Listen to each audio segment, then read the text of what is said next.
Hello, I'm Brigantia Blackbird of Blackbird's Brew. Happy Wednesday and welcome to the Havamal. Today we are looking at verse 89 and we'll examine three different translations. The first translation reads, "Now plainly I speak, since both I have seen.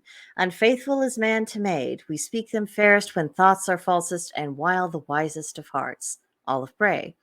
Second translation, "I can speak frankly since I have known both. Men's hearts are fickle towards women. When we speak most fairly, then we think most falsely. That entraps the wise mind." Carolyn Larrington. And the last translation, "Naked I may speak now, for I know both. Men are treacherous too. Fairest we speak when falsest we think. Many a maid is deceived." And that's Bellows.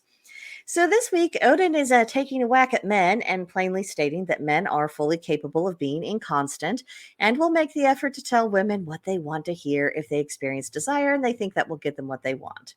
It's an old story, and anyone of adult years knows exactly why that happens and the harm it can cause, and why this trait leads to women having to set necessary boundaries with men, and why women being this trend of women being encouraged to be just as promiscuous as many men are inclined to be, why that is so detrimental to women and ultimately to men.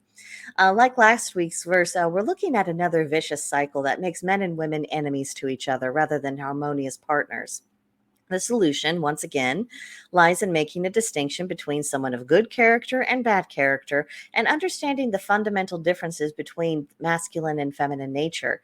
Not only are we not interchangeable, it actually harms us when we attempt to be like our opposite number.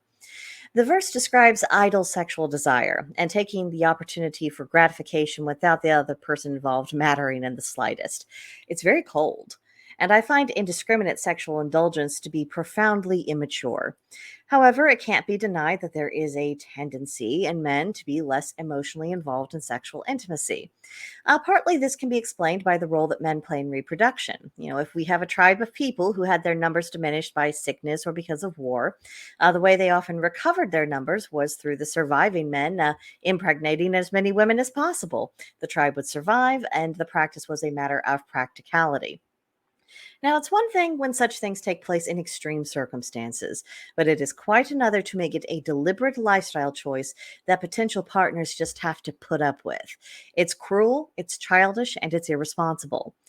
No one that I know of in the pagan community is calling upon anyone to be prudish, but there's nothing wrong with being sexually selective and respecting the fact that physical intimacy is more than just flesh and hormones. So that's what I got out of this week's verse. Let me know in the comments section of what you got out of it, or continue the conversation at Blackbird's Brew Ungilded.